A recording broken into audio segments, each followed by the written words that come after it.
Hello and welcome to my new video. If you're new here, hi, I'm Lex, and today we're going to be looking at ideas for natural islands or just natural ideas for your unnatural island. We're not picky here. And the first one is taking me out. Look at this little exotic bird. Look out. Are you kidding? This is a jungle island. The terraforming here is phenomenal. Nothing less than I'd expect from the creator Matilda, whose islands we visited probably more than any other person in the world. It's such a vibe. Let me give you a better look. Hello? This is incredible. This is phenomenal, beautiful, perfect even. So anyway, the first idea is to use terraforming like this to make an overlook. This can go for any theme, of course. I love the way Matilda's done it here with the birds. They are precious. I mean, that's so creative, using a clothing item to create birds like this. But yeah, mostly plants are in use here. Bamboo and coconut trees, hardwood trees, bushes, flowers. It's a pretty achievable build. It just takes some terraforming ingenuity, which Matilda definitely has. This is just stunning. 12 out of 10 for our first idea today. This next island is adorable. Look at this design. I like how I said look at this design when you actively couldn't really see what it was, but it's a butterfly. The use of the cosmos with the white plumeria bushes is sending me. This looks so cute, so good. It is in front of the museum, so quite the grand entrance for the museum here. I love the pathing borders we see on this island. It's just so well designed. This is such a nice natural area. A good idea if you're trying to fill a rather large space on your island and you're not sure how to do it. Some simple terraforming like this will really set you up, and the pathing makes the shape of the butterfly on the island map too, so it is so adorable. Just a brilliant design. I love to see like butterfly ponds and stuff, and this is just taking that up another level. It's adorable. Next, I definitely wanted to incorporate some fake building elements into the natural builds because I know that's so huge for so many of us. We've got this sort of shack here. It's like a storage hut. It's out here in the woods. It's bordered by some gorgeous water terraforming with a mini island out there, which is another one of my favorite terraforming things. Just putting little islands with decor out in the middle of large bodies of water on your island. The custom designs here are phenomenal. I love this little bench to the side. It's so easily overlooked, but it's such a cute part of the build. It's adding some height down here that we wouldn't otherwise have. And I just think this is adorable. I love the combination of the hay bed and also this little, I can't remember what this pumpkin item is called, but it also has like the hay attached, and so the double up there looks super good. I just think this is adorable. I also love the use of the bamboo partitions in the back as elements of this fake building. We have the two storefronts together with simple panels and front. It just looks so believable out here. This like overgrown shack, there's some ivy crawling up the walls of it. It just looks really good to me. I think this is a good addition for if you have a tiny area, because this could take up just a little bit of space, or it has its own area here on this island that looks phenomenal. I love the fencing and everything. So just another idea for if you have a more natural looking island, how you can incorporate some buildings into it as well, not just plant items. For my next idea for you today, I wanted to showcase this beautiful natural entrance to the island. This makes me so nostalgic. I had a similar setup on my first ever island, and it's just so beautiful to walk through. It's always great. Visitors always love it because it feels so cozy at the front, having these cliffs right up front. I also love the color here. We definitely have the yellow color theme happening, and love that the island is set to night so we can appreciate the illumination from the glowing moss and the little Mario star. How precious. Also appreciate the mix of stone and arched tile pathways so we can have these circles touching each other and not combining paths. I think the circle paths always look so lovely. And then we've got this little half circle path entering into the plaza. This is a good way to deal with if your plaza is super close to your airport. It can be hard to decorate when you only have such a limited space, and this idea could even be used for if you had less space. Like you could end just at this third circle if your plaza started here, and it looks adorable. So again, just a brilliant way to naturally open your island up. Okay, so another element of designing natural islands, I think, is the flow of the island itself, and I think this island is a brilliant example of that. We've got a little butterfly garden here that I think is adorable. It's just filling in this cliff space, but I love all the butterfly models around. They look so beautiful. And then we've got this bridge over some water. I always love to see diagonal bridges that are elevated, not on the first level of the island. They look lovely. This is a good example of figuring out how to make your island flow naturally, though. As you do different builds, it can obviously get pretty complicated to connect all of the areas. This island isn't even done, and its natural flow is already so impressive. I think it is stunning, and that brings me to my point.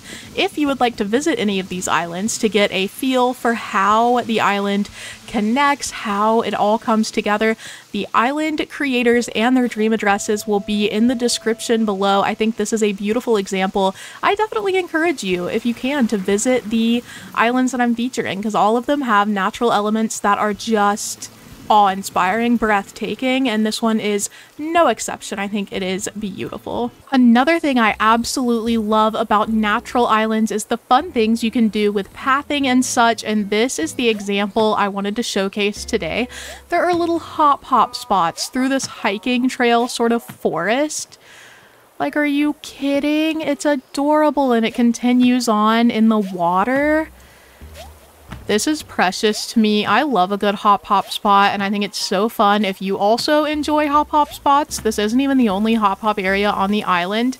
There are also a lot of ladders and stuff, so you can see a lot of cool views on this island that are just stunning. Like, what is going on? Hello? I mean, everyone shut up. This was worth the hike. It was worth going on that little hike with all the hop spots. It was fun, and we get this absolutely stunning view at the end. People are too creative, I fear. People are doing the absolute most on their Animal Crossing islands, and we get to profit off of that aesthetically. We get to enjoy their hard work. I love it. This is just blowing my mind, and again, just fun to have the little hop spots. There's nothing you can say to convince me that they're not one of the best features in Animal Crossing, being able to hop between the cliffs. Oh my goodness. You know that as Lex Play, I can't shut up about beautiful terraforming, and I mean, what is this? What is this? It's so gorgeous. We've got this waterfall in the background, a stunning setup with the bridge so you can overlook the waterfall area, the trees and everything, making it feel very lush, and it's just a stunning view. This is right beside a villager house as well. Imagine your yard being the coolest waterfall feature you've ever seen in your life. I mean, just appreciate this for a second. Just like Piper on the left there. Piper also gets the vibes. This is an accomplishment of terraforming. I love the way all of the vines come together to make it feel lush as well. Everything is so well decorated, and with all of the flowers and everything, it does feel like such a natural area. Oh my gosh, Piper, please cross the bridge. That would be so cute. Okay, never mind, but this is still beautiful. This island is another really good example of the natural flow of things, but I specifically wanted to feature the resident representative home. It feels so enclosed and cozy over here. I love the use of cacti as well. I feel like I never see them, and it's such a pretty item, like a pretty plant item. This is the build I wanted to showcase on this island, though. I think it is precious. I love the country fencing. This island just feels like a rural town kind of vibe. It reminds me of where I grew up, and it's just cute. I mean, look at this view. It's picture perfect. It's the kind of photo I'd have over my fireplace. Like, this is so well done. I love the way the trees are arranged. It all feels very natural, and I like the use of white flowers here, adding some brightness to all of the green and brown that we see. This is just a stunningly put together, very cohesive build. Okay, this island utilizes a beautiful view at the back of the island that I really appreciate. Look at this. Are you joking? It's just like a bunch of little hop spots. You can enjoy all the water terraforming, which is incredible on this island overall, by the way. Just a stunning level of water terraforming. And then you have this beautiful view here. This took me out. I think it's gorgeous. This is the back of the island, by the way. just stunningly terraformed. All of the plants and everything, the not fully grown trees really add to it. It's like, I don't know, borderline perspective build. I love seeing all of this decor fit onto these little land spaces. I always feel like I'm doing too much with flowers, so it's always impressive to me when people are able to balance them really well. And that is definitely done here. So many flowers, and they don't look overcrowded. They look intentionally placed, but still somehow natural, you know? Love this butterfly model as well.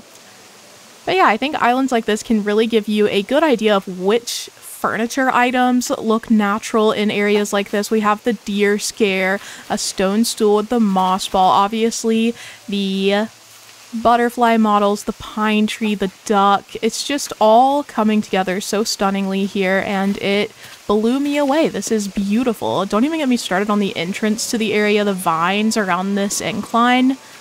Gorgeous. And last but not least, I wanted to showcase how you could utilize a more flat area with your natural builds, and this one is perfect, I think. This is like a frozen over duck pond. Maybe not completely frozen, but we're on a winter island here.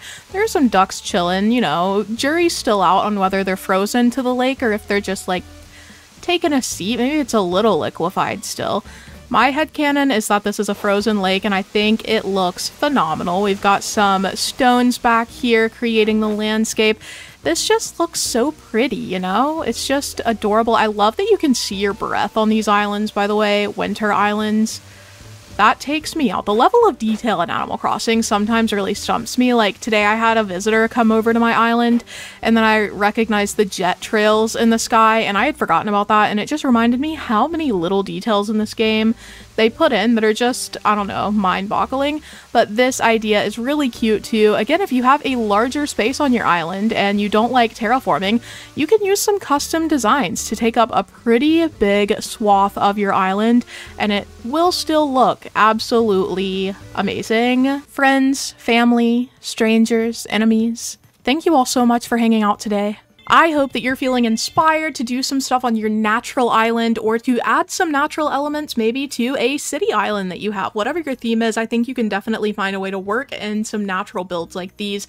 They have definitely inspired me, and I'm so grateful to these creators for letting me feature them today. Remember to check them out in the video description. I'll see you in the next one. Bye!